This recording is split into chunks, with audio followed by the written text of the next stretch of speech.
se passe. Et là devant sa face, il n'y a pas meilleur endroit qu'à l'ombre de ta droite. Tu me relèves de mes faiblesses et tu me remplis d'allégresse. Seigneur, je te dis merci. Devant ton trône de gloire, j'écris ma petite histoire qu'à l'encre de mes larmes, dans la joie de mon âme, tu me revêts ton plan, Seigneur, dans les conseils de ta grandeur.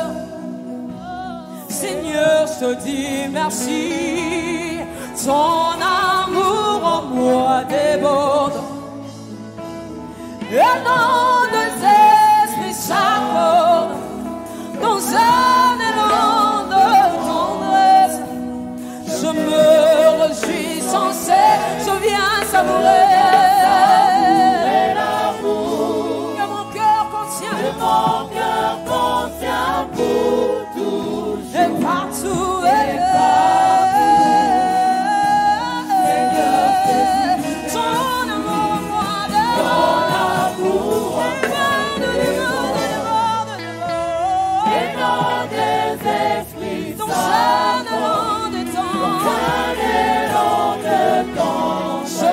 sans cesse, je viens savourer l'amour que mon cœur contient pour tout et partout. Seigneur, je te dis merci. Chante-le. Et dans ton sanctuaire, devant ta majesté, c'est là que je vis mon vrai bonheur.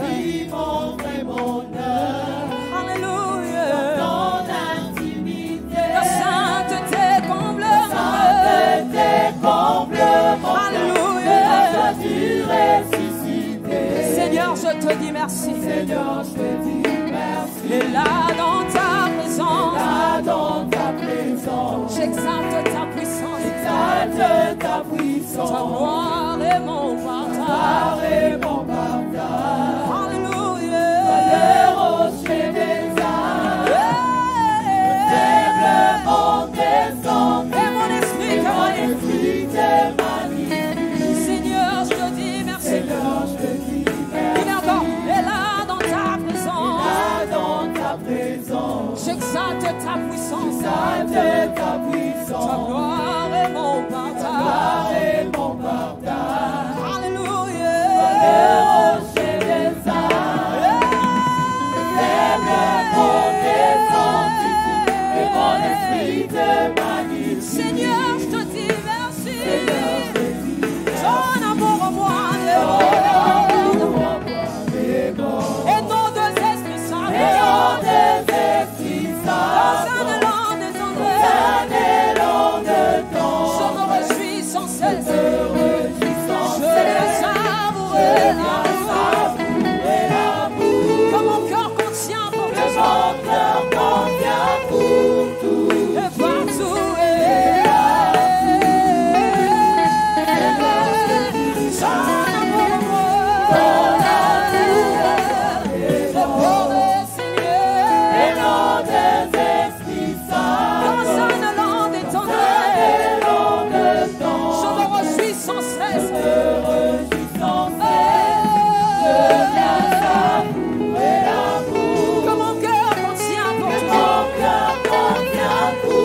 tout et partout.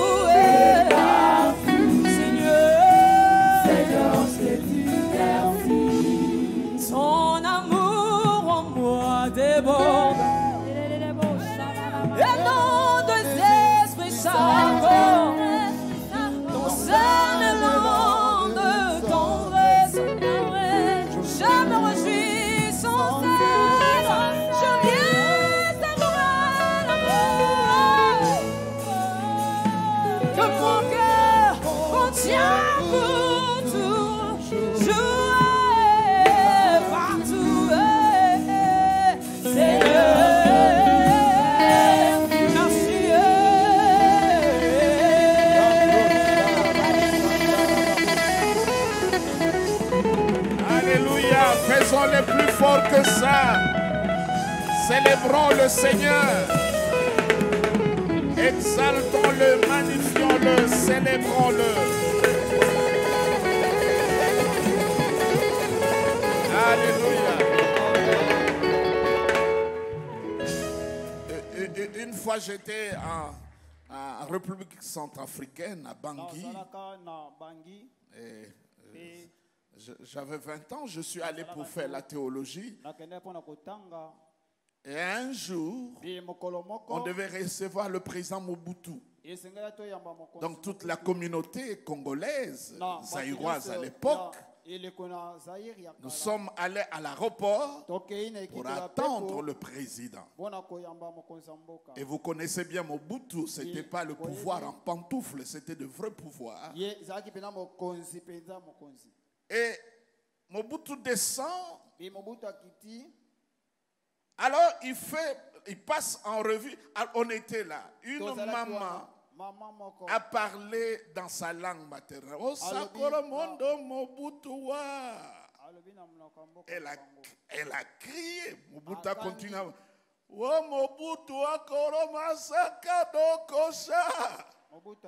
Il continue. Et là, elle a poussé un cri fort. Le président André Kolimba était là. Et le président Mobutu s'arrête. Regarde. Elle appelle sa maman. Et elle a terminé le passage en revue. Parce que Mobutu, c'est un gentleman. Il tenait cette maman entre ses mains. Simplement parce qu'il a loué le roi.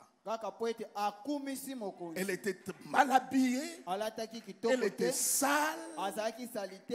Mais le président l'a tenu par la main. Il a bravé toutes les règles de protocole. Je crois qu'il a mis mal à l'aise, n'est-ce pas, son hôte? Parce que quelqu'un a touché son cœur. On a un roi sensible, mes bien-aimés. Et quand nous chantons, quand nous l'acclamons, il réagit à cela. Est-ce que nous pouvons l'acclamer très très très fort? Il n'est pas indifférent à nos cris, à nos chants, à notre adoration. Il peut s'arrêter, changer les choses. Parce que ton Père est le roi. Et il y a quelqu'un qui peut mieux nous le dire et le redire encore. C'est Dr Louvois que nous accueillons avec joie. Amen.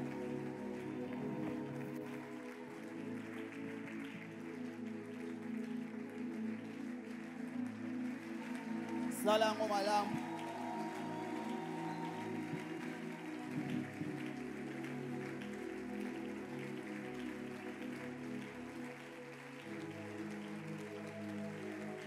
Gloire à toi, notre Seigneur. Toi qui nous as accordé la vie, les mouvements et l'être. Tu nous as accordé cette année 2022. Mais plus encore, tu nous as accordé Jésus. C'est pourquoi nous t'acclamons sans limite. Nous poussons des cris de joie sans hésiter. Alléluia. Gloire à Dieu. Amen. Amen. Gloire au Seigneur. Nous allons reprendre nos lectures d'hier. On ajoutera Genèse 4. Oui,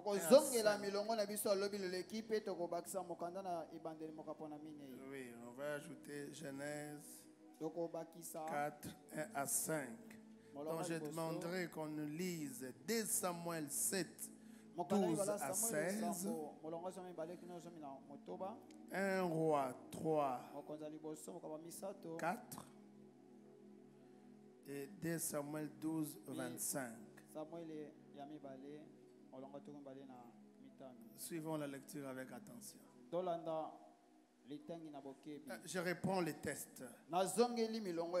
2 Samuel 7, 12 à 16. Après 1 roi, 3 à 4. 3, 4.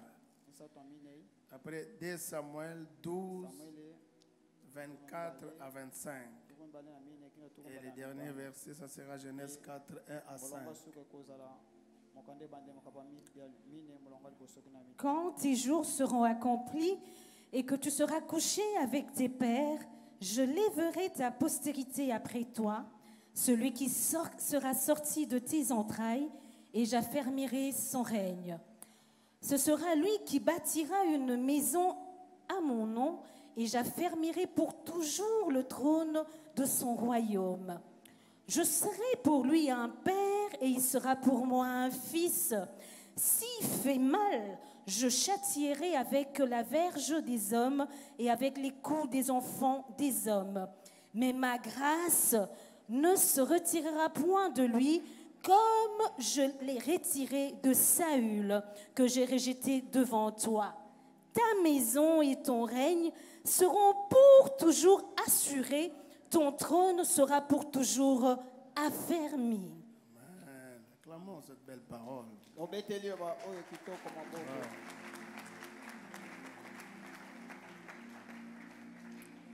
Le roi se rendit à Gabaon pour y sacrifier, car c'était le principal des hauts-lieux. Salomon offrit 1000 holocaustes sur l'autel.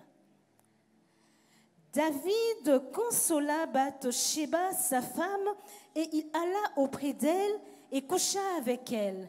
Elle enfanta un fils qu'il appela Salomon et qui fut aimé de l'Éternel. Il le remit entre les mains de Nathan le prophète, et Nathan lui donna le nom de Jédidia à cause de l'Éternel. Adam connut Ève, sa femme, elle conçut et enfanta Caïn, et elle dit, « J'ai formé un homme avec l'aide de l'Éternel. » Elle enfanta encore son frère Abel. Abel fut berger, et Caïn fut laboureur. Au bout de quelque temps, Caïn fit à l'Éternel une offrande des fruits de la terre. Et Abel, de son côté, en fit une des premiers-nés de son troupeau et de leur graisse. L'Éternel porta un regard favorable sur Abel et sur son offrande, mais il ne porta pas un regard favorable sur Caïn et sur son offrande. Caïn fut très irrité et son visage fut abattu. Amen. Amen. Nous pouvons retourner à nos places. Gloire à Dieu. Bien-aimés, nous devons être sérieux et comprendre que cette année, c'est l'année de notre règne.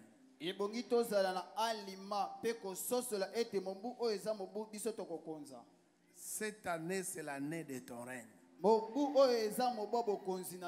Tout concourt à cette affirmation. Nous ne pouvons pas suivre un tel séminaire sans qu'il y ait un programme venant de Dieu pour notre règne. Je dis à quelqu'un que cette année tu régneras. Je te dis la vérité. Cette année tu régneras. Tu entreras dans l'effectivité de ton règne. Il y a certaines personnes, quand ils m'entendent parler de ça, ils se disent que je règne quand même déjà. Attention, dans le règne, il y a aussi des niveaux. David, quand il a été pour la toute première fois, c'était au milieu de ses frères. Et après, au milieu de la tribu de Juda. Et juste après, c'était dans tout Israël. Donc, il y a eu des niveaux. Notre règne a aussi des niveaux. Il y a aussi des dimensions. Écoute, quand Dieu bénit Abraham, il dit, je ferai de toi une nation. Donc déjà à partir d'Abraham, Dieu était en train de parler qu'il fera d'Abraham une nation comme une sorte d'empire. Nous devons voir loin avec Dieu. Nous devons voir loin avec Dieu. Quand Dieu crée les cieux et la terre, sur la terre, Dieu fait 5 continents. Et il dit à l'homme de dominer. Donc il y a la notion de l'expansion. Tu dois aller au-delà du règne que tu vis actuellement. Dieu veut te changer, te shifter, te changer de dimension. Donnez-moi un amen bien. Cette année, c'est l'année de ton règne. Et Dieu va t'introniser et rendre ton règne effectif. Je dis, Dieu va t'introniser et rendre ton règne effectif. Amen. Amen. Gloire à Dieu. Hier, j'étais en train de parler sur les choses qui te feront asseoir sur ton trône. Ou les lois qui te feront asseoir sur ton trône. J'ai parlé de la loi de l'élection. Tu seras assis sur le trône parce que Dieu t'a choisi. Parce que Dieu t'a élu. Ça ne dépendra pas des hommes. Ça ne dépendra pas des circonstances. Ça ne dépendra pas des membres de la famille. Ça ne dépendra même pas de ton mari. Ça ne dépendra pas de tes diplômes. Dieu t'a choisi. Dieu t'a élu. C'est la raison pour laquelle il te fera asseoir sur le trône. Nous avons parlé de Salomon qui, à cause de sa lignée, il y avait quand même certains séquelles de saleté. N'est-ce pas? Sa mère, c'était la femme d'Éri avec laquelle David est tombé dans l'adultère. Et du coup, David a tué son mari qui s'appelait Iri. Vous connaissez l'histoire. Donc, on ne pouvait même pas imaginer qu'un roi pouvait sortir de Bathsheba. Mais quand on devait choisir la personne qui devait remplacer David, alors qu'il y avait des Adonijah, plusieurs enfants de David, David a porté son choix sur Salomon. Cela voudrait dire que notre royauté ne relève pas de la maternité, mais cela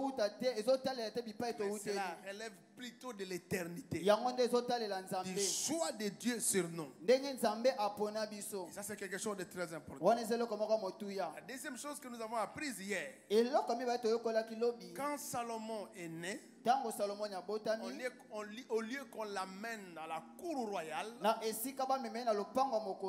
pour être élevé, mais Salomon a été mis entre les mains de Nathan, le prophète. Donc Salomon a subi une préparation. Et j'ai aimé ce que Daddy avait dit hier. C'est mieux d'être préparé par un prophète que par un intendant. Parce que Nathan était un prophète. Donc il avait la possibilité de comprendre les évidences du choix de Salomon et de lui expliquer les enjeux sur sa destinée. Et ça, c'est quelque chose de très intéressant. Une préparation qui va en adéquation avec tous les enjeux de ta destinée. C'est la raison pour laquelle lorsque nous voyons Salomon fonctionner, on sent une dimension d'excellence, de richesse, de perfection, de sagesse, parce qu'il a été encadré, préparé par quelqu'un de grand. C'est le prophète Nathan. Et là, c'est quelque chose de très important. Nous ne devons pas négliger l'aspect de la préparation. Les princes sont préparés pour accéder au trône. C'est un problème que nous avons actuellement à l'église. Les gens ont l'onction royale. Les gens ont des promesses par rapport à la royauté. Mais il y a un problème lié à la préparation. Essayez de vous renseigner et de vous informer. Documentez-vous davantage. Vous remarquerez que les princes ont toujours été préparés. Parce qu'ils doivent, n'est-ce pas, être assis sur le trône. Et là, c'est quelque chose de très important. Nous en avons parlé hier. David était loin. Dans 1 Samuel 16. Mais Dieu ne l'a pas directement amené sur le trône. Dieu a préféré garder sur le trône Saoul qui était déjà rejeté. Mais pourquoi ce décalage? C'est parce que David n'était pas encore préparé. Il risquait de commencer. Il allait risquer de commencer à diriger le royaume comme la forêt. Dieu devait faire un travail de le délivrer de l'esprit forestier qu'il incarnait. Et qu'est-ce que vous avez remarqué? 3 fois Dieu est passé par 3 types de délivrance afin d'évacuer l'esprit forestier dans la tête de David, dans le mental de David.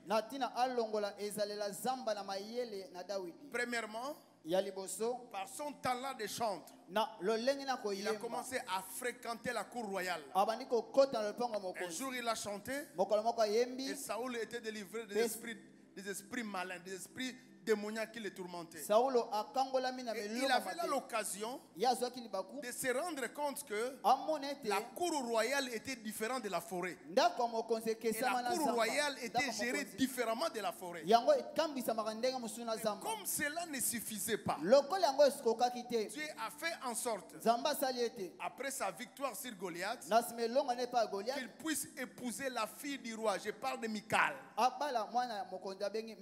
Et quand il devient beau-fils du roi, ça lui permet d'avoir un peu une fréquentation régulière dans la cour du roi. Et cela avait comme évidence et comme conséquence que David soit délivré de cet esprit forestier qui le caractérisait.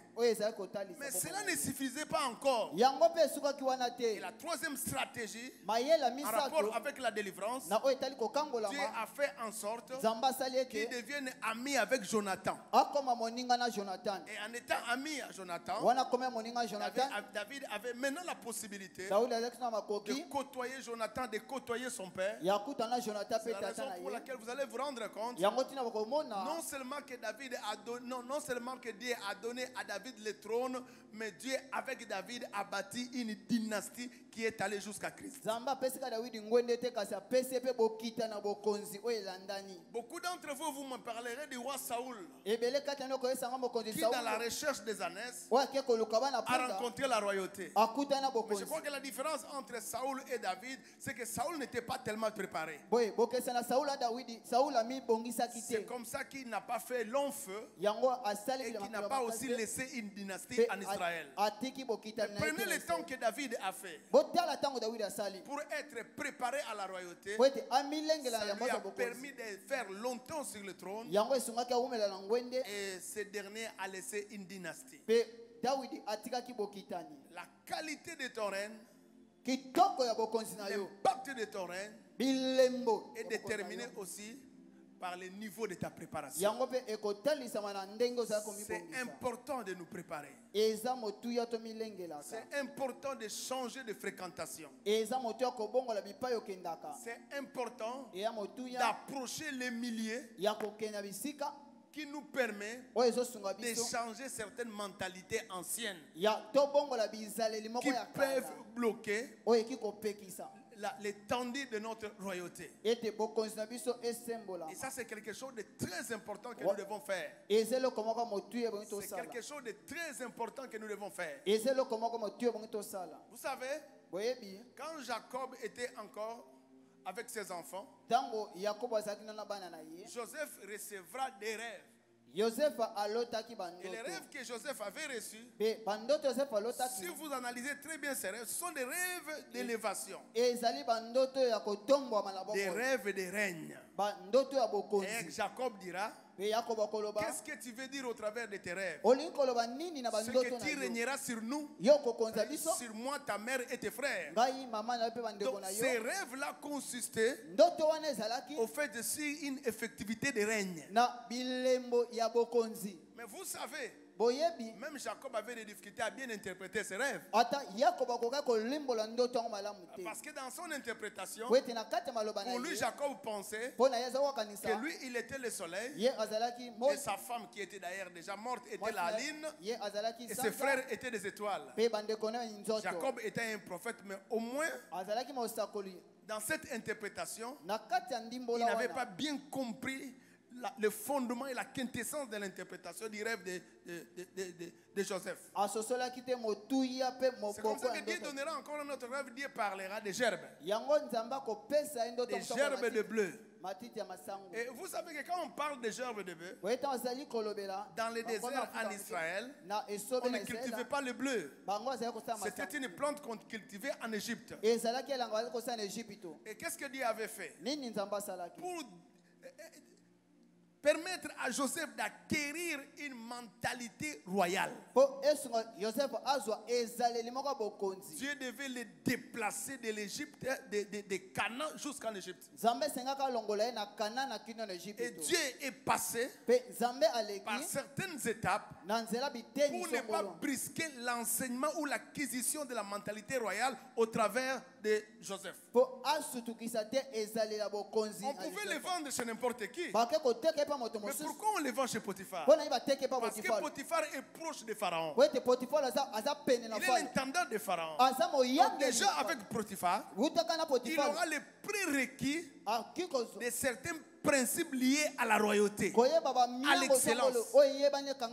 Et c'est la raison pour laquelle vous vous rendrez compte, dès qu'il a quitté chez Potiphar, après un bref séjour dans la prison, il a directement été connecté à Pharaon. Et c'est comme ça que Joseph a réussi à faire asseoir sa royauté. Donc, que vous le voulez ou non, la préparation est très importante. La préparation est très importante. Souvent nous disons que nous sommes la tête et non la queue, le haut et non le bas. Mais l'effectivité d'être la tête, souvent nous ne sommes pas encore prêts à se manifester comme tel, parce que nous n'avons pas été préparés. La préparation est très importante. La préparation est très importante. Et je comprends pourquoi David est venu remettre la croissance et la vie du bébé Salomon entre les mains de Nathan. Mais je vais ajouter une troisième loi ou une troisième chose aujourd'hui qui te fera asseoir sur ton trône. Je parlerai de la loi du but ou de la mission. Si nous revenons dans les versets que nous avions lus, dans 2 Samuel 7, où Dieu était en train de parler à David que ce n'est pas lui qui construirait un temple ou une maison. Dieu dit, quand tes jours seront accomplis, que tu seras couché avec tes pères, Dieu parle de la mort, Il dit, j'élèverai ta postérité après toi. Il dit, celui qui sera sorti de tes entrailles, j'affermirai son règne. Il dit, c'est lui-là qui bâtira une maison à mon nom. C'est lui-là qui bâtira une maison à mon nom. S'il vous plaît, essayez un peu de vous remémorer le mémoire. Nous sommes dans 2 Samuel 7. En ce moment ici, Salomon n'était pas encore né. Salomon est né dans le chapitre 12. Mais Dieu avait déjà le but et la mission de celui qui remplacera David sur le trône. Je ne sais pas si vous comprenez ce que je suis en train de dire. Parce que nous parlons du règne. Mais il y a quelque chose que nous devons noter. Dieu ne te place pas sur le trône pour rien. Parce que Dieu est un Dieu de buts, de desseins et d'objectifs. Quand Dieu te place sur le trône, derrière cette position privilégié que Dieu t'accorde, il y a toujours un but de Dieu. Il y a toujours une mission de Dieu.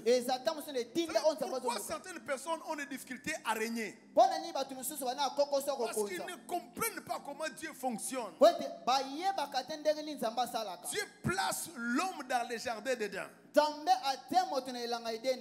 un roi sur la terre. Mais vous allez vous rendre compte qu'à côté de cette position, il y a un but, il y a une mission. Dieu élève Noé. Mais vous allez vous rendre compte qu'au-delà, à côté de cette élévation, il y a un but, il y a une mission. Dieu suscite Abraham. À côté de cela, il y a un but, il y a une mission. Dieu introduit Joseph comme une haute personnalité en Égypte. Il était presque un vice-roi. Mais à côté de cela, il y avait une mission. Dieu élève Esther. Vous allez vous rendre compte qu'à côté de cette élévation, à côté de cette dimension royale que Dieu accorde à Esther, il y a un but et il y a une mission. Dieu suscite Jésus. À côté de Jésus, il y a un but et il y a une mission. Si tu ne comprends pas le but pour lequel Dieu veut t'accorder le trône, tu risques de saluer de loin, n'est-ce pas, ton accession au trône. Le Dieu de la Bible est un Dieu de but. C'est un Dieu de dessein. Pourquoi Dieu doit t'élever? Pourquoi Dieu doit te placer sur le trône? Dites-nous le pourquoi. Salomon est né dans le chapitre 12. Mais déjà, dans le chapitre 7, Dieu avait le but sur la personne qui devait remplacer David. Donc, des fois, nous remarquons qu'Absalom, qu'Adonijah et les autres enfants ne briguent pas le trône simplement parce qu'à côté, à cause de la mission de la personne qui devait, n'est-ce pas, remplacer David, il y avait un profil. Et c'est seulement Salomon qui répondait à ce profil-là. Donc ça, c'est quelque chose de très important. Tu dois te poser la question. Pourquoi Dieu te donnera le trône? C'est bien, à l'église, nous disons, nous allons régner. Nous allons régner. Dieu fera de nous des rois sur la terre. Nous tous, nous aimons ça. Nous allons régner, on va dominer. Cette année, on va être intronisé. Mais derrière cela, nous devons comprendre la mission pour laquelle Dieu veut nous introniser. Dieu veut faire en sorte que nous puissions régner. Car cela est très important. Je dis cela est très important. Remarquez, Dans 1 Samuel 16, on voit David. Dans 1 Samuel 17, Goliath apparaît. Et dans 1 Samuel 18, David renverse Goliath. Donc là, ça saute clair. C'est vraiment de manière très claire. Nous comprenons pourquoi David a reçu l'onction dans 1 Samuel 16. Pourquoi Dieu a oué David dans 1 Samuel 16. Dieu, c'est un Dieu de bite. Si tu veux accélérer l'accession à ton règne, tu dois arriver à comprendre les buts pour lesquels Dieu voudrait que tu règnes. Tu dois comprendre les buts pour lesquels Dieu veut faire de toi un milliardaire. Les buts pour lesquels Dieu voudrait faire de toi un millionnaire. Quel est le but pour lesquels Dieu doit faire de toi un ministre? Quel est le but pour lequel Dieu doit faire de toi un président de la République? Et ça, c'est quelque chose de très important. Il dit à Abraham, je ferai de toi une nation. Je te bénirai. Je rendrai ton nom grand. Et tu seras une source de bénédiction.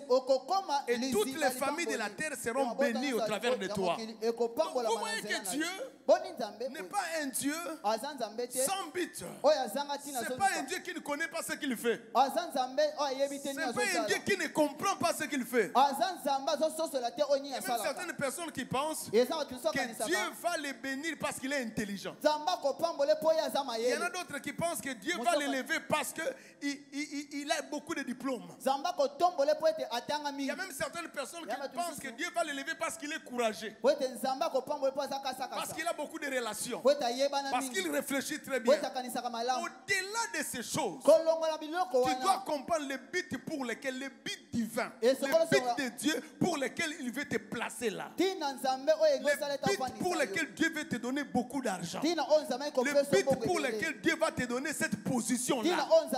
Les buts pour lesquels Dieu va te donner cette faveur là. Parce que notre Dieu c'est un Dieu de buts.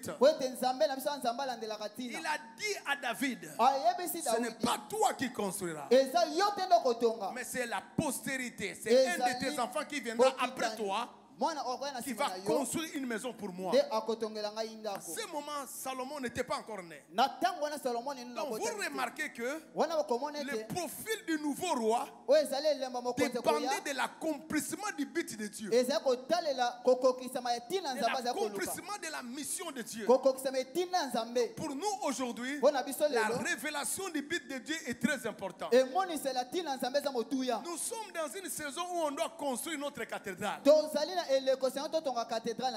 Dieu, quand il va commencer à libérer des bénédictions, quand il va nous placer sur le trône pour que nous puissions régner, n'oubliez pas qu'il y a un but ici à l'église. C'est très important. Parce qu'il y a des gens, nous prêchons, nous prions. Demain, on prendra le temps pour prier pour chaque personne ici. Et je sais que Dieu va libérer des choses terribles ici. Parce que ce n'est pas pour rien qu'on tient ce séminaire au début de l'année. Je suis en train de vous dire, il y aura des bénédictions inqualifiables, incalculables, insoupçonnées qui vont s'abattre sur cette église. Il y a certaines personnes qui ont peut-être commencé cette année, ils n'ont absolument rien, mais ils termineront cette année à des dimensions qu'ils n'ont jamais imaginées, que même leurs femmes n'ont jamais imaginé. Parce que la Bible dit, c'est la bénédiction de l'Éternel qui enrichit. Je dis que c'est la bénédiction de l'Éternel qui enrichit. Je ne parle pas de la bénédiction des diplômes. Je ne parle pas de la bénédiction de la beauté. Je ne parle pas de la bénédiction du français. Je ne parle pas de la bénédiction des relations. Mais je dis c'est la bénédiction de l'Éternel qui enrichit. Et cela ne se fait suivre d'aucun chagrin. Donc Dieu va étonner certaines personnes ici. Cette année ici à l'église du sang précieux, il ne faut jamais négliger quelqu'un. Attention à ce frère qui est à côté de toi. Tu ne sais pas dans 6 mois, dans 3 mois, dans 4 mois, dans 6 mois, dans 7 mois, dans 8 mois, ce que Dieu peut accomplir au travers de lui. C'est l'année de l'intronisation où Dieu veut nous placer sur notre règne. Mais nous devons déjà comprendre. Il y a un but.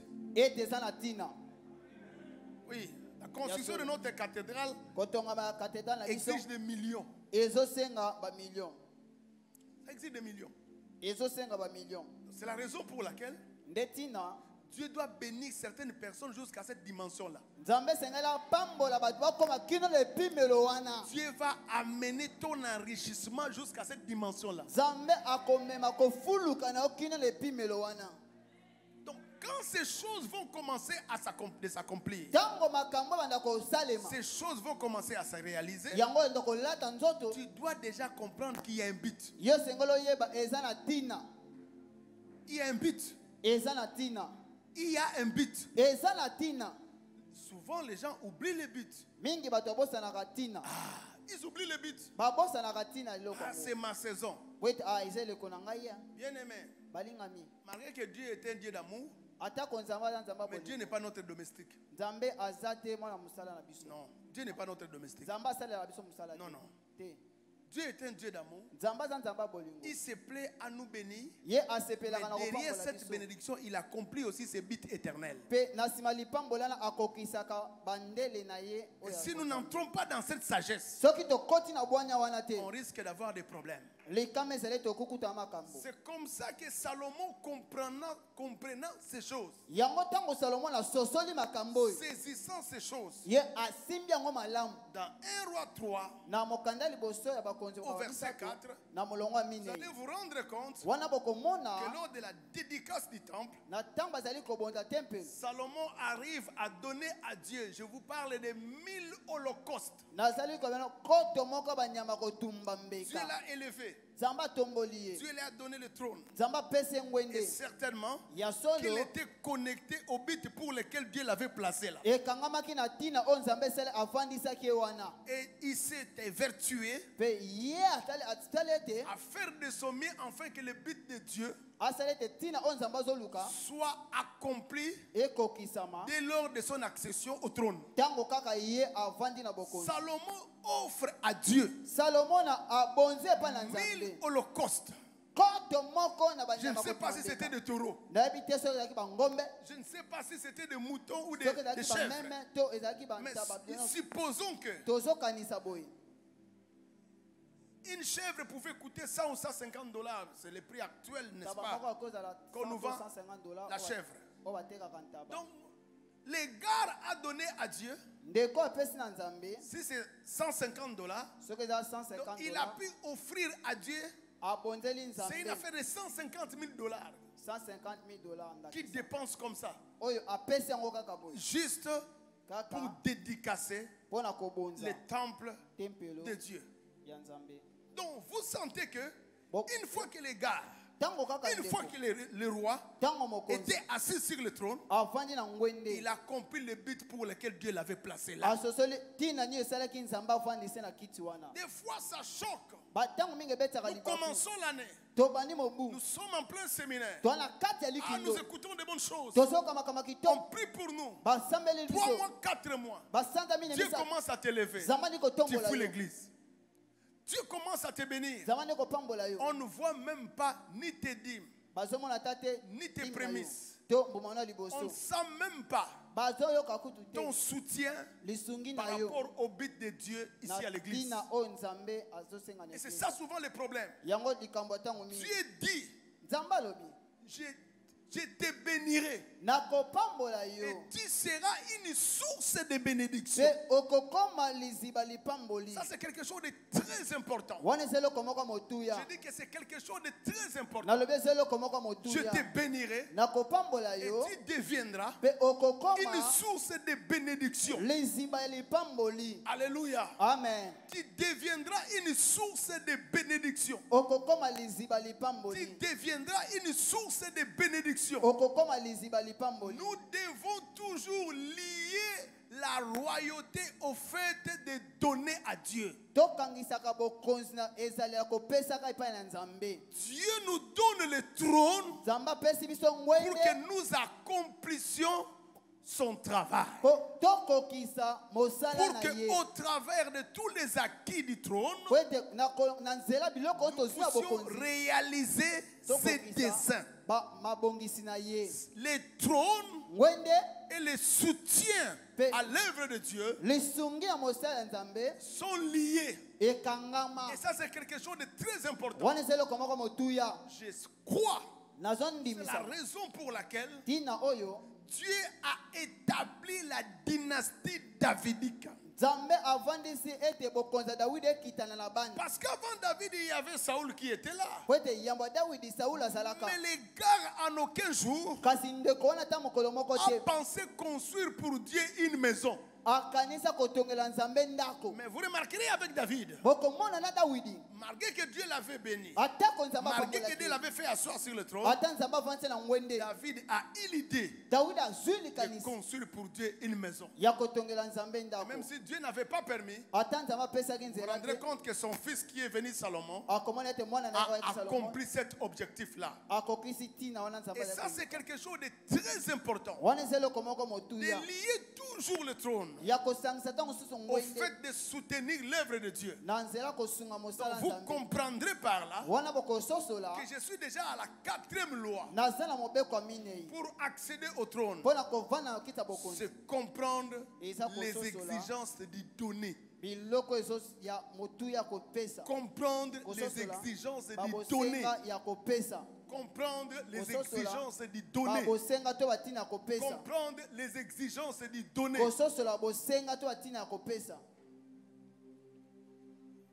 Suivez ma réflexion.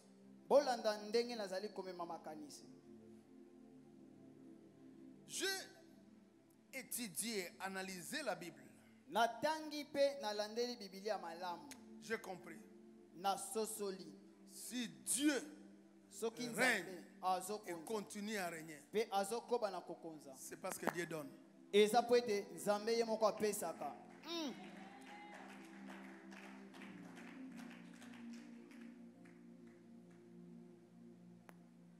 Nous voyons simplement l'aspect où Dieu est grand, Dieu est puissant. Mais Dieu aussi règne. Et si Dieu règne et continue à régner, c'est parce que Dieu donne. Dieu donne. Dieu donne. Dieu donne. C'est Dieu qui nous a donné cette terre que nous respirons. Terre avec laquelle nous respirons. C'est Dieu qui nous a donné ça. Le soleil, c'est Dieu qui nous a donné ça. Les poissons, les bétails, les animaux, tout, c'est Dieu qui nous a donné ça. Dieu est tellement un grand donateur. Il nous a élevés jusqu'au point de lui ressembler. Sans être jaloux de nous. Il nous prend à partir de la poussière. Il dit faisons l'homme à notre image. On devient comme ses égaux. Pourquoi Dieu le fait? Parce que Dieu règne. Et Dieu donne. Dieu donne. Dieu règne. Dieu règne. Dieu donne. Dieu donne. Dieu règne. Tant que tu ne comprendras pas qu'il faut donner, il te sera difficile de régner. Il te sera difficile de régner.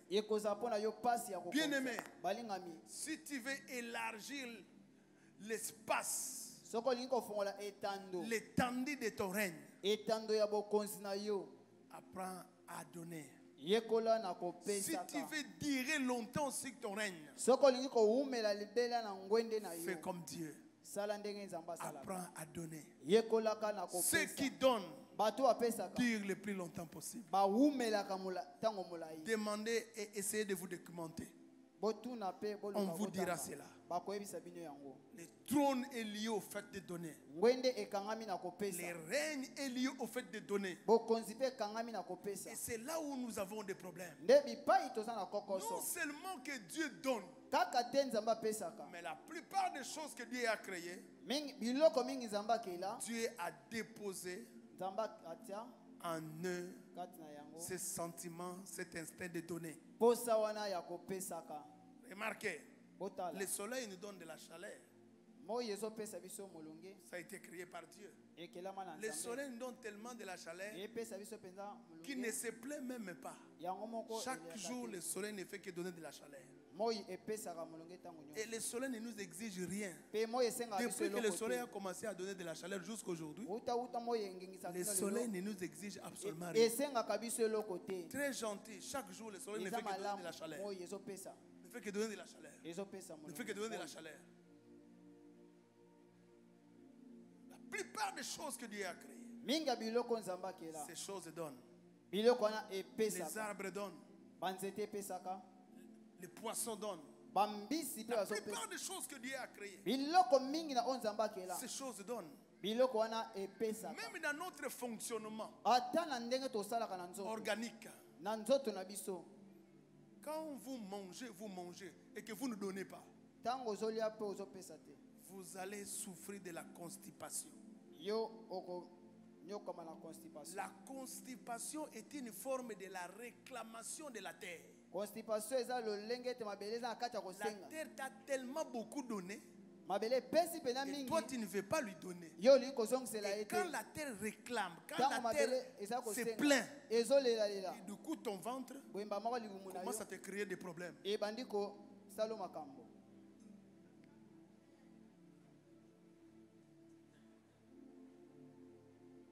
Apprenons à donner.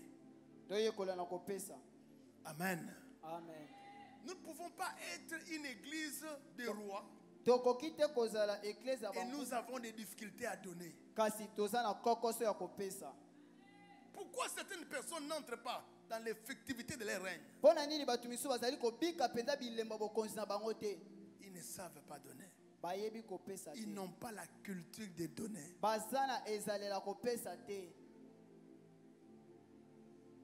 Ils n'ont pas la culture de donner. Vous savez, dans le livre de Deutéronome, Dieu dit que tu ne te présenteras pas dans sa maison les mains vides. Tu sais pourquoi tu ne dois pas te présenter dans la maison de Dieu les mains vides? Parce que quand Dieu se présente à toi aussi, il ne vient pas les mains vides. Et comme il te considère comme roi, tu dois avoir la même culture que lui. Donnez-moi un amen bien. Donnez-moi un amen bien. Si les mages étaient des Congolais, ils allaient se présenter à Jésus seulement avec des adorations. Ils allaient même prendre des nuits de prière, des veillées de prière seulement en train d'adorer. Nous avons rencontré le Fils de Dieu, le roi qui vient de naître. Mais comme ils n'étaient pas des Congolais, non seulement qu'ils sont venus avec des adorations, mais ils sont aussi venus avec des biens. Les rois donnent. Un roi ne doit pas avoir de difficultés quant à donner. Amen. Au fait, au travers de cette année, change ta façon de donner. Je dis change ta façon de donner. Depuis que Dieu a commencé à donner, Dieu ne s'est jamais plaint. Dieu a commencé à donner depuis Adam.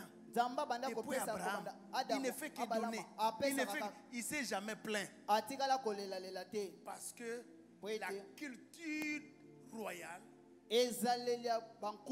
consiste à donner. Alléluia. Amen. Donc si nous voulons faire asseoir notre royauté à l'instar de Salomon, nous devons développer en nous la culture de donner. Et souvent quand on parle comme ça, les gens pensent qu'on va faire un appel de fonds. Non, il n'y a pas d'appel de fonds. Il y a la culture qu'on doit intégrer. C'est ce qui va nous aider à faire asseoir notre règne. Donnez-moi un amen bien. Amen. C'est ce qui nous fera asseoir notre règne. C'est la culture de donner. Et en cette matière, parce que nous sommes au début de l'année, j'ai remarqué qu'il y a trop de désordre et trop de confusion dans le domaine du donner. il y a trop de confusion et il y a trop de désordre. Et ça, c'est quelque chose de très important. C'est la raison pour laquelle il faut lever certains équivoques. Il faut que les gens arrivent à comprendre qu'il y a une grande différence entre la dîme et les offrandes. Entre la dîme et les prémices. Parce qu'il y a des gens n'ayant pas cette culture, il leur arrive des fois de confondre la dîme et les prémices. Quand on doit donner les prémices, on ne donne pas la dîme. Parce que la dîme, ça représente les 10%. Mais les prémices représentent les 100%. Et ça, c'est quelque chose de très très important. Revenons d'abord. Retrouvons les premiers passages de la Bible où les êtres humains ont commencé à donner à Dieu. Parce que ça, c'est quelque chose de très important. J'espère qu'ensemble nous avons lu Genèse 4. Souvent, nous avons l'habitude d'aborder ce texte seulement dans sa dimension typologique, en parlant d'Abel comme type de Christ. Mais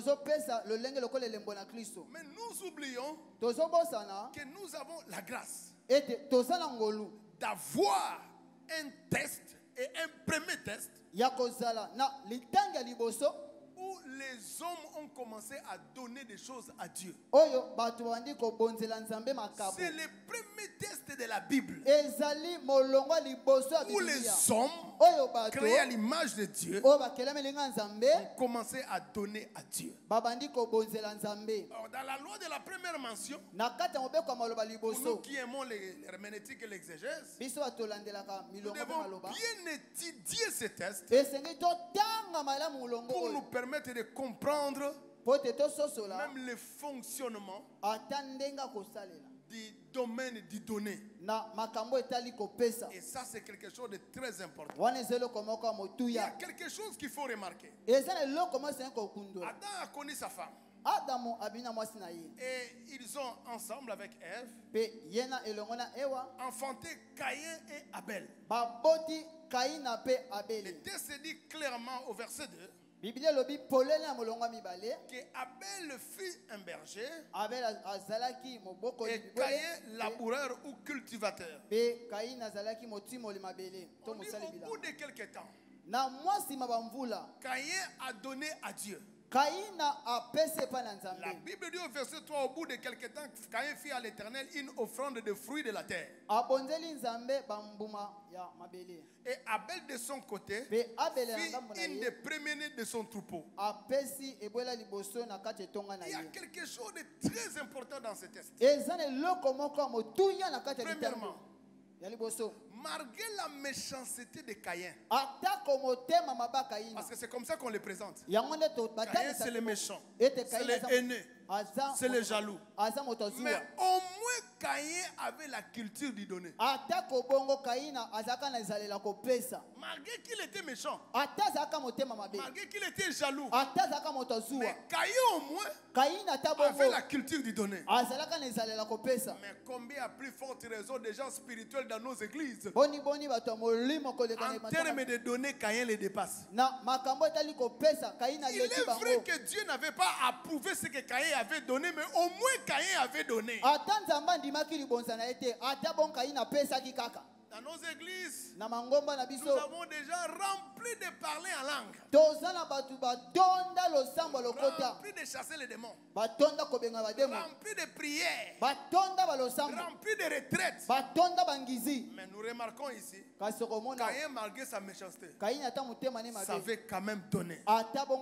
Donc ça ne s'explique pas qu'on ne peut pas trouver en toi la culture de donner. Quand il y a lié de donner, maintenant c'est une autre théologie qui arrive trop d'explications, des esquisses. Et tant que On doit nous comprendre, vous ne savez pas. Mais on voit Caïn le méchant. Il a donné à Dieu. Il y a encore quelque chose que nous devons relever ici. Genèse 1, Genèse 2, Dieu crée. Dans Genèse 2, Dieu forme. Dans Genèse 3, il y a les péchés qui entrent.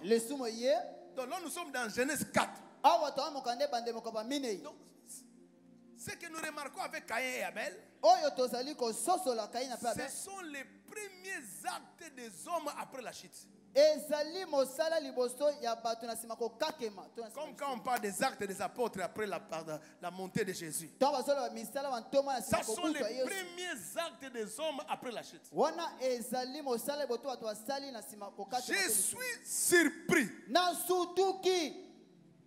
de remarquer que les premiers actes des hommes après la chute ne consistent pas à l'adoration. Ne consiste même pas à la repentance. Ne consiste même pas au fait de chasser les démons. Ne consiste même pas à la retraite de prière. Mais les premiers actes des hommes après la chute consistent à donner. Cela voudrait dire ceci, que donner est un acte spirituel.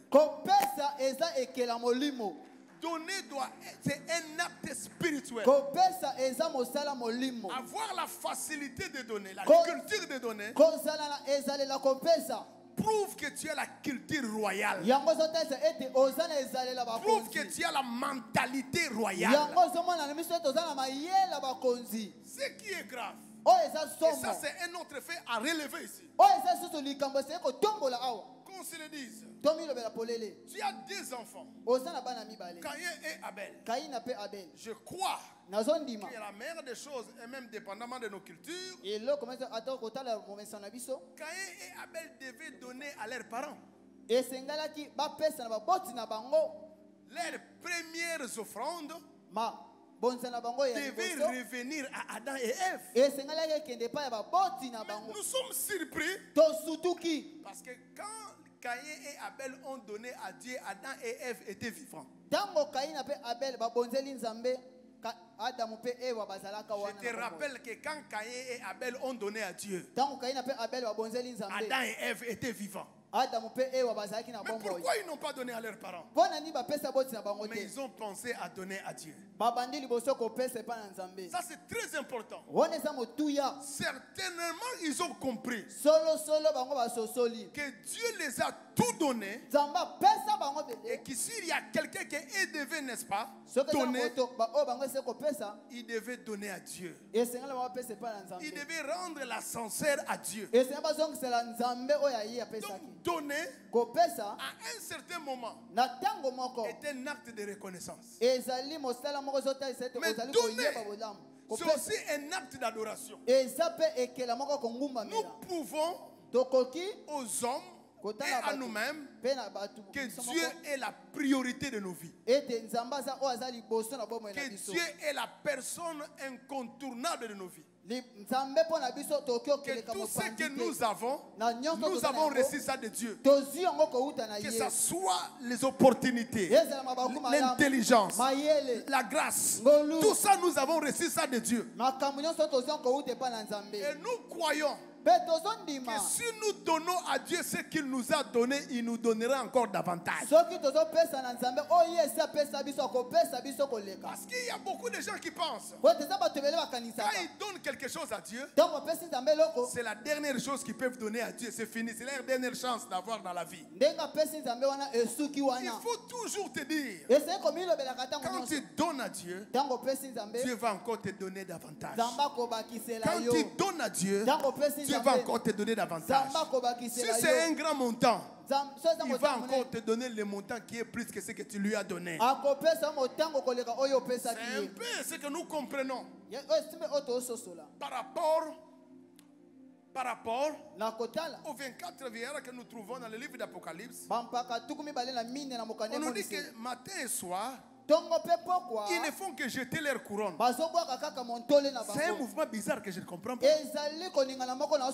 Quand vous déposez la couronne, mais la couronne doit être à côté de Dieu. Mais qu'est-ce qui se passe encore? Que vous reprenez la couronne et vous déposez encore et vous jetez encore.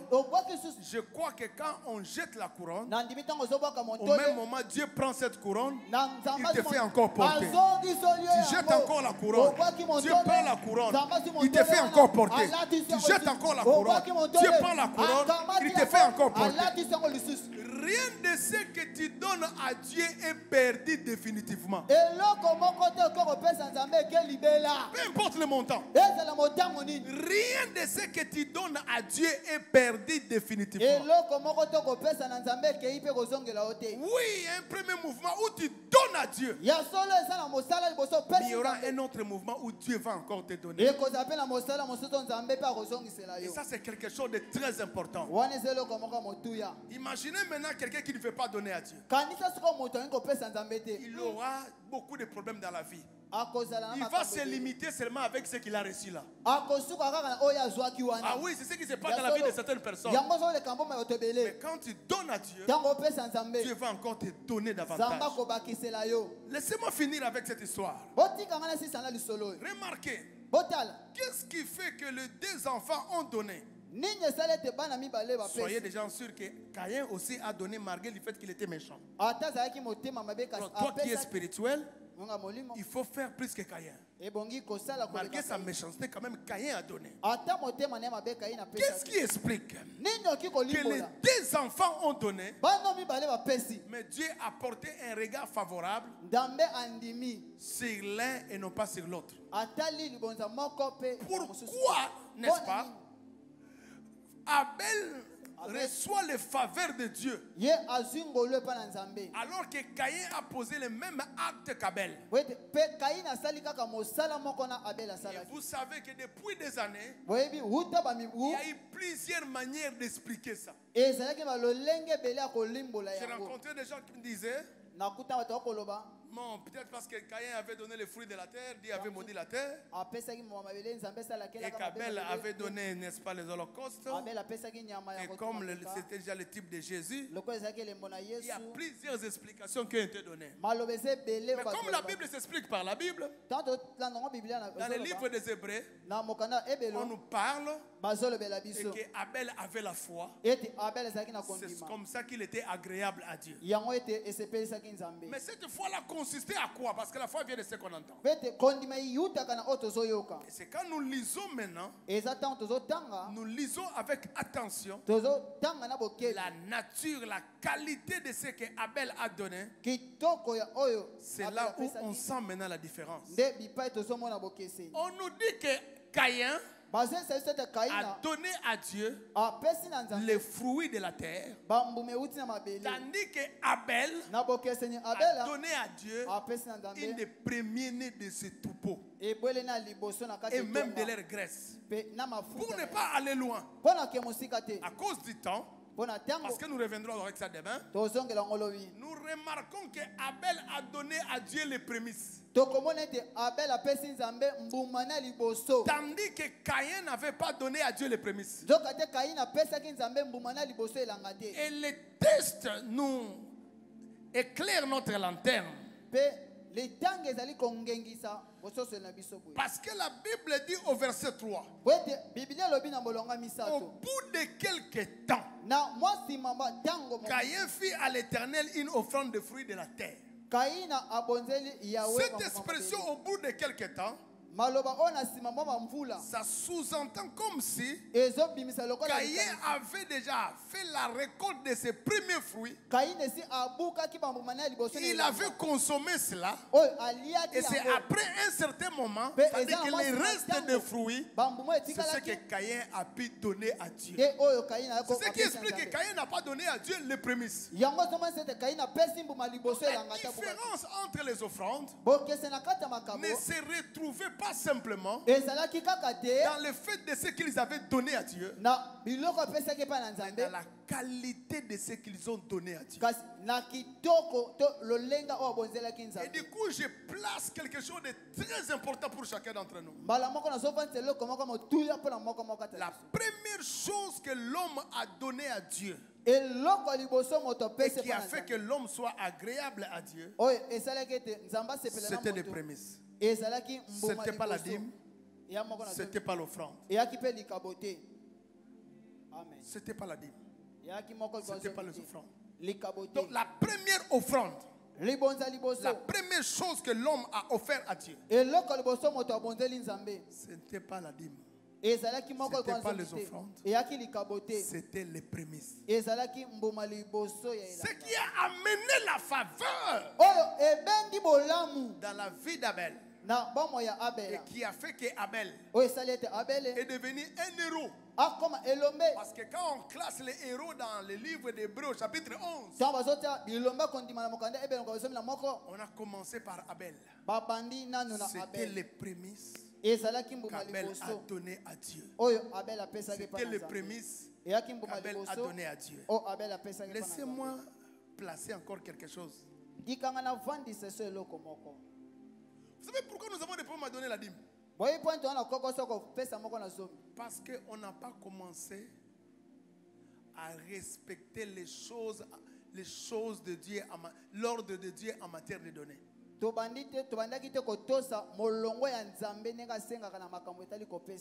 Dieu n'a pas commencé avec l'homme avec les dîmes, même pas avec les offrandes. Mais Dieu a commencé avec l'homme avec les prémices. Si vous êtes capable de donner à Dieu 100%,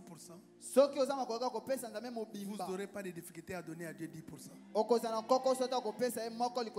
Comme on n'a pas commencé en ordre, c'est comme ça qu'on continue à vivre dans les désordres. Quelqu'un qui a donné à Dieu 100%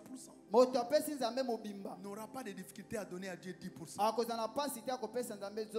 La première chose que l'homme a donné à Dieu n'était pas la dîme, n'était pas les offrandes, c'était les prémices. Pourquoi? Lorsque les deux donnent, Dieu fait reposer la faveur sur l'offrande d'Abel. Dieu voulait nous faire comprendre la valeur des prémices. C'est comme ça il jette la faveur sur Abel. La valeur des prémices. La valeur des prémices. Je dis la valeur des prémices. Dieu pouvait accepter l'offrande de Caïn, mais Dieu voulait nous faire voir qu'il n'était pas une poubelle. Non, Dieu ne reçoit pas ce que nous donnons parce qu'il a manque. Non, non, non. Dieu ne reçoit pas ce que nous donnons parce qu'il a manque. Non, non, non, non, non. Il a cette nature de donner. Il nous a créés à son image et à sa ressemblance pour que de notre côté que nous arrivons aussi à donner. Et chaque chose que Dieu nous demande de faire explique aussi les secrets de quelque chose que lui a l'habitude de faire. Je répète, chaque chose que Dieu nous demande de faire nous démontre aussi les secrets que Dieu a l'habitude de faire. Parce que vous verrez dans la Bible que lorsque Dieu a perdu l'homme dans le jardin d'Éden et que quand il voulait récupérer l'homme dans le jardin d'Éden, Dieu donne Jésus comme prémisse. Donc Dieu lui-même a l'habitude de donner des prémices pour assurer son règne. C'est la raison pour laquelle dès les premiers livres de la Bible, dès les premiers actes des hommes sur la terre, Dieu a voulu nous éclairer et nous démontrer la valeur des prémices. C'est comme ça qu'il porta un regard favorable sur Abel. Et vous le savez, vous devez le savoir. Quand vous lisez Hébreux 11, on parle des héros de la foi. C'est une galerie des héros de la foi. Mais pourquoi on doit commencer par Abel? Les premiers héros dans Hébreux 11, héros de la foi, c'est Abel. On parle d'Abel. Alors que Abel n'est pas la première créature de Dieu. En réalité, on devait parler d'Adam et Ève. Mais Adam et Ève n'ont jamais donné les prémices.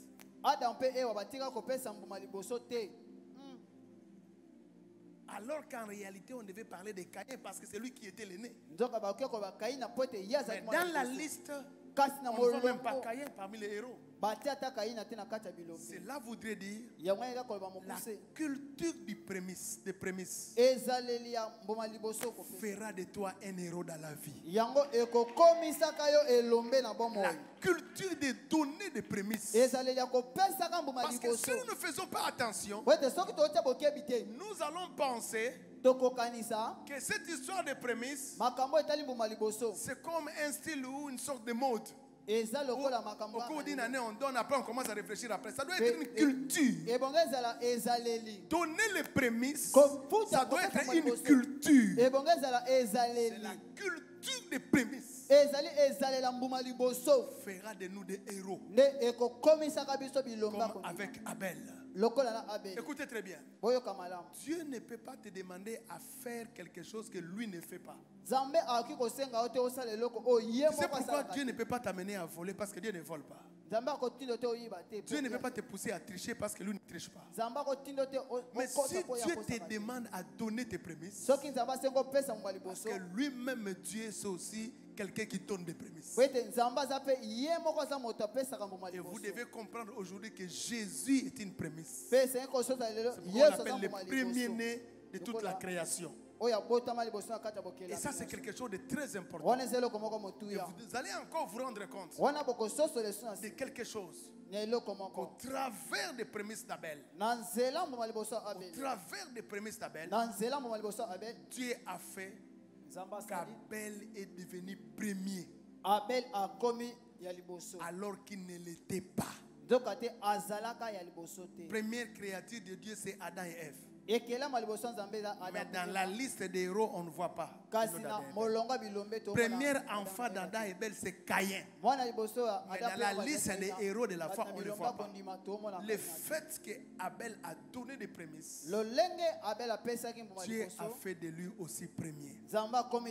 Vous savez pourquoi Dieu sera toujours le premier, n'est jamais le dernier? Parce qu'il est le premier à donner. Et même à donner des prémices. J'ai dit qu'il est le premier à donner. Et même à donner des prémices. J'ai dit qu'il est le premier à donner. Et même à donner les prémices. Nous ne devons pas dissocier l'accession au trône, la stabilité du trône, la perpétuité du trône au fait de donner. Ça doit marcher de pair. Et c'est comme ça que Dieu, au cours de cette saison d'intronisation, fait que nous puissions maîtriser et appliquer ces lois. Et demain, on va encore parler sur les bénédictions qui arrivent lorsque nous donnons des prémices, lorsque nous donnons à Dieu. Comment on peut asseoir notre trône lorsque nous donnons des prémices. Vous savez, il y a quelque chose de bizarre que j'ai remarqué ici. Pendant que je parle là, je sens une atmosphère très spirituelle. Je ne sais pas si vous remarquez ça. Je ne sais pas si vous sentez ça. L'atmosphère à l'église est très spirituelle. Il y a une gloire différente ce soir. Oui, il y a une gloire différente ce soir. Différente ce soir. Je ne sais pas pourquoi. Il y a une gloire différente ce soir. Oh mon Dieu. Du coup, il y a un verset qui m'arrive en tête. L'histoire d'Ananias et Saphira. C'est dans la nouvelle alliance. Mais vous savez que c'était un problème de prémisse. Tout ce qu'ils devaient vendre, ils devaient donner la totalité à Dieu. Mais ils ont pris les restes. Ils ont donné une certaine quantité. Et c'est comme ça qu'ils sont morts. Cela voudrait dire que Lorsque nous donnons toute la totalité qui est les prémices à Dieu, il y a une abondance de vie que Dieu nous donne. Parce que l'effet contraire est aussi applicable. Lorsque nous donnons nos prémices à Dieu, nous ne retranchons pas, nous ne calculons pas. Nous venons et nous donnons ça à Dieu. Il y a une autre dimension de vie et de règne qui se manifeste au travers de vous. Lèvons-nous s'il vous plaît, levons les mains. Il y a quelque chose qui se passe ici. Levez simplement les mains. Oh mon Dieu. Augmentez un peu le volume des sons là.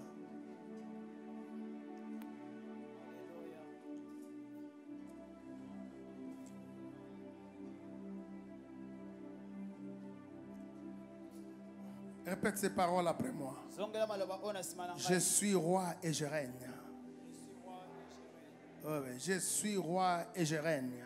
Je suis roi et je règne. Je suis roi et je règne. Je suis roi et je règne. Et je règne surtout au nom de Jésus. Et je règne surtout au nom de Jésus. Je règne surtout au nom de Jésus. Je règne surtout au nom de Jésus. Je suis roi et je règne. Je suis roi et je règne. Et cette année, c'est l'année de mon règne. Et cette année, c'est l'année de mon règne. C'est l'année de mon règne. C'est l'année de mon règne. C'est l'année de mon règne. C'est l'année de mon règne. Je régnerai partout. Je régnerai partout. Je régnerai partout. Je régnerai partout. Je régnerai en tout. Je régnerai en tout. Je régnerai en tout. Je régnerai en tout. Je régnerai pour tout. Je régnerai pour tout. Je régnerai pour tout. Je régnerai pour tout. Merci Seigneur Jésus. Merci Seigneur Jésus. Pour mon intronisation. Pour mon intronisation. Pour mon intronisation. Pour mon intronisation. Pour mon intronisation. Pour mon intronisation. Pendant que je suis en train de parler, Dieu est en train de donner certaines visions et certains rêves à certaines personnes. Dieu me dit de te dire que tu dois voir grand. Parce que cette année, il va t'amener dans un élargissement. Tu ne seras pas simplement en train de fonctionner à Kinshasa. Mais Dieu va t'ouvrir des portes pour que tu fonctionnes même au-delà de nos frontières. On dirait que c'est un message que Dieu est en train de donner à une personne. Il y a quelqu'un qui est ici. Dieu est en train de me dire, de lui dire, tu ne dois pas continuer à demander à ces gens-là. Parce que la dimension des règnes que Dieu a prévue pour toi est plus que ce qu'il a donné à ces gens-là. Trop continuer à demander à ces gens-là, tu es en train de limiter l'avènement de ton règne. Dieu va ouvrir des portes. Dieu va ouvrir des portes. Dieu va créer des opportunités. Cette année, ça ne prendra pas beaucoup de mois. Tu atteindras la barre de 1 million. Tu atteindras la barre de 10 millions, de 100 millions et même des milliards. C'est une promesse que Dieu est en train de donner à certaines personnes. L'année passée, ça n'avait pas marché. Mais cette année, ça marchera. Ça marchera. On n'atteindra pas le mois de mai. On n'atteindra pas le mois de juin. J'ai dit ça marchera. J'ai dit ça marchera. Ça marchera. Pendant que je parle, on n'arrivera même pas au 20 février. Dieu t'enverra des partenaires qui seront des étrangers. Ils vont commencer à t'amener dans des projets que tu n'as jamais imaginés. Ne doute pas parce que c'est Dieu qui les envoie. Ils vont te parler des montants pour lesquels tu n'es pas encore prêt ou tu n'as pas encore commencé à toucher. Ne doute pas parce que ça vient de Dieu. Je dis que ne doute pas parce que ça vient de Dieu. Ne doute pas parce que ça vient de Dieu. Ne doute pas parce que ça vient de Dieu. Il y a quelqu'un qui est ici. Au cours de l'année passée, il travaillait avec certaines personnes qui lui ont escroqué beaucoup d'argent. Alors il se retrouve découragé. Le diable a déposé en lui le découragement. Mais Dieu est en train de me dire, c'était cette saison-là où on pouvait encore t'escroquer, te prendre de l'argent. Mais la saison du règne de cette année, Dieu va multiplier et va te restaurer au-delà même de ce qu'on t'a pris. Ne te décourage pas. Ne te décourage pas. Dieu a déposé dans les cœurs de certaines personnes déjà la pensée de travailler avec toi et de t'ouvrir des portes. À partir de maintenant, va ouvrir et va toquer. Ces portes sont déjà ouvertes. Ces portes sont déjà ouvertes. Ces portes sont déjà ouvertes. Ces portes sont déjà ouvertes. Il y a une personne qui est ici. Il était dans une très grande position, avec une belle maison, avec une belle voiture. Après un certain temps, il a tout perdu, toutes ces choses. Le diable a commencé à déposer en lui un sens de découragement et même une déception par rapport aux choses de Dieu, même par rapport aux promesses de Dieu. Et quand j'étais en train de prier, j'ai vu cette personne qui était assise sur une chaise qui était cassée. Et cette chaise-là, tellement que c'était cassé, cette personne était tombée. Mais du coup, j'ai vu à côté une très grande chaise en or. Dieu a dit, maintenant je vais te changer de siège.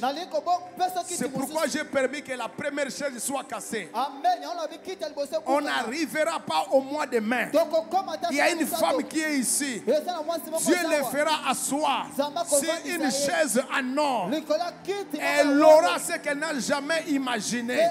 Et ça dépassera ce qu'elle a perdu. Ne pense plus à ce que tu as perdu. Parce que ce que Dieu va te donner, c'est au-delà de ce que tu n'as jamais imaginé. Pendant que je parle là, Dieu est en train de guérir des malades. Je dis pendant que je parle. D'ailleurs, c'est le sens de la gloire que j'ai vu dans cette église. Pendant que j'étais en train de prier, j'ai vu une grande onction de guérison. Et je vais vous prouver que Dieu est ici. Et les choses que je suis en train de dire, Dieu est derrière cela. Ceux qui sont venus ici malades, touchez là où vous étiez malade. Faites des mouvements que vous ne parvenez pas à faire. Déjà pendant que je parlais, la gloire de la guérison avait déjà commencé à vous toucher. Faites les mouvements que tu ne parvenais pas à faire. Si tu ne parvenais pas à te courber, tu ne parvenais pas à courir, tu ne parvenais pas à lever les mains, tu ne parvenais pas à faire des mouvements, pendant que je suis en train de parler, Dieu t'a déjà guéri.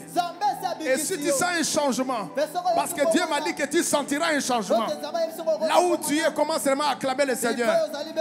Parce qu'il a envoyé une forte gloire ici. Il a envoyé une forte gloire ici. Il a envoyé une forte gloire ici. Il a envoyé une forte gloire ici. Maman Titi, il y a quelque chose que je dois te dire. Maman Titi, il y a quelque chose que je dois te dire. Dieu me fait voir qu'un jour, comme si tu étais dans ta chambre, tu étais en train de te soucier pour tes enfants. Mais Dieu me dit, tu t'es soucié pour l'avenir de tes enfants. Tu dis, est-ce que mes enfants finiront leur vie comme ça? Mais Dieu me dit de te dire, cette année, c'est l'année où Dieu va commencer à placer tes enfants sur des trônes élevés. Dieu va placer tes enfants sur des trônes élevés. Les autres fois, ça n'arrivait pas. Mais cette année, c'est l'année que Dieu a décidé de les placer sur des trônes élevés. Ne regrette plus.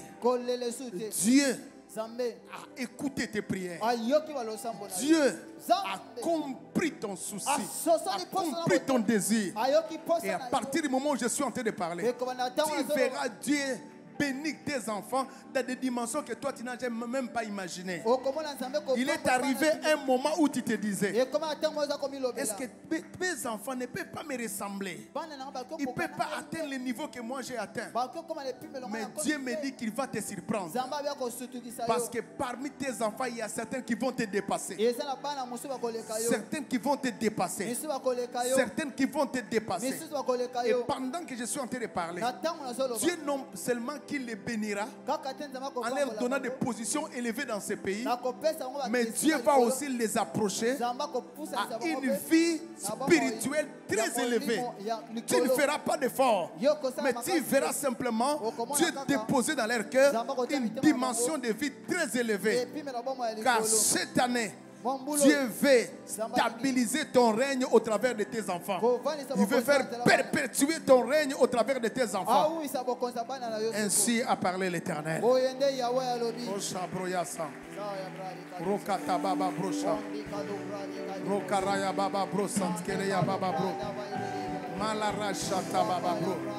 Levez la main s'il vous plaît. La gloire de Dieu est ici. La gloire de Dieu est ici. La gloire de Dieu est ici. La gloire de Dieu est ici. Je suis en train de parler à une personne. Il y a certains partenaires qui te devaient l'argent. Ça fait des années. Et Dieu me dit de te dire, tu as fait le suivi de cet argent. Tu as utilisé tous les moyens. Mais tu n'as jamais réussi ça. Et des fois, à un certain moment, tu as même oublié. Mais Dieu me dit de te dire, lui-même fera le recouvrement à ta place. Je dis que Dieu me dit de te dire, lui-même fera le recouvrement à ta place. Lui-même fera le recouvrement à ta place. Je te donne 14 jours. Je dis 14 jours à dater d'aujourd'hui. Je te donne 14 jours. Et tu verras l'effectivité des choses que je suis en train de libérer sur toi. C'est un gros montant. Mais tu seras surpris avec quelle rapidité Dieu fera le paiement, le recouvrement de cet argent-là. Vous savez pourquoi Dieu est en train de libérer ça? Parce que Dieu t'a donné les buts pour lesquels tout ce que tu vas toucher doit affecter son travail. Et la personne que je suis en train de parler est ici. Et lui-même elle-même se reconnaît dans cette prophétie. Ce sont des choses que Dieu veut accomplir et Dieu accomplir. Levez les mains, on va continuer. Je vous dis que demain on va avoir de longs moments de prière. Et Dieu va agir. J'aimerais voir des personnes qui ont été guéries venir ici devant. Pendant que nous serons en train de louer et d'adorer le Seigneur. Dieu a guéri plusieurs personnes ici. Venez simplement ici pour louer le Seigneur. Tu as fait un mouvement que tu ne parvenais pas à faire. Tu as bougé comme tu peux. Dieu t'a totalement guéri. C'est le signe de la gloire qui est répandu ici à l'église. Avancez, avancez, avancez. Aidez-moi à acclamer le Seigneur. Celui qui vous a guéri là. Avancez, avancez, avancez. Avancez, avancez. C'est lui qui vous a guéri. Il vous a guéri pour toujours. Il vous a guéri pour toujours. J'ai dit qu'il vous a guéri pour toujours. J'ai dit qu'il vous a guéri pour toujours. Il vous a guéri pour toujours.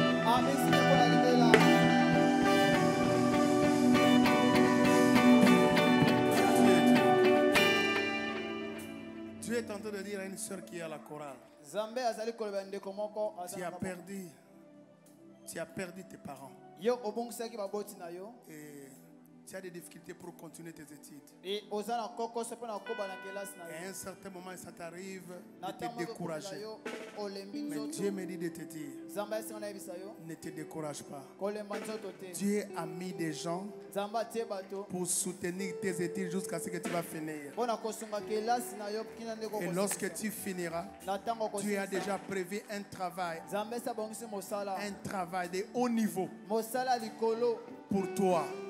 Tu circuleras des nations. Tu voyageras partout. Et Dieu te fera oublier toutes les souffrances que tu as vécues dans la vie. Dieu veut te faire voir que c'est lui qui est ton vrai père. Et c'est lui qui est ton vrai tuteur. Et celui qui est ton vrai pourvoyeur.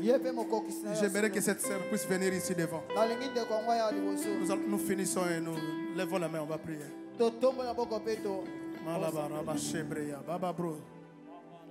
C'est toi. C'est toi. C'est toi. Aidez-moi à acclamer le Seigneur. Il y a une très grande gloire de Dieu ici. Il y a une très grande gloire. Seigneur, par ta grâce, tu nous as donné un merveilleux culte. Et je sais que la gloire de demain sera plus que celle d'aujourd'hui. Parce que je te fais confiance. Merci pour les guérisons. Merci pour les miracles. Merci pour la parole. Et merci pour toutes les dimensions prophétiques que tu as manifestées ce soir au milieu de nous. Dans le nom de Jésus, nous avons ainsi prié. Nous te donnons toute la gloire. Amen.